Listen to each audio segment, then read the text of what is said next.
My name is Laurent St-Pierre.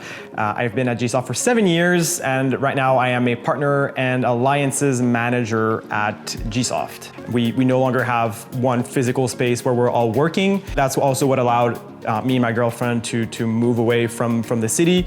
Weren't really finding a fit into what we wanted to find, and that's when we decided to live in nature and enjoy the outdoors. That was something that felt closer to what we want to do.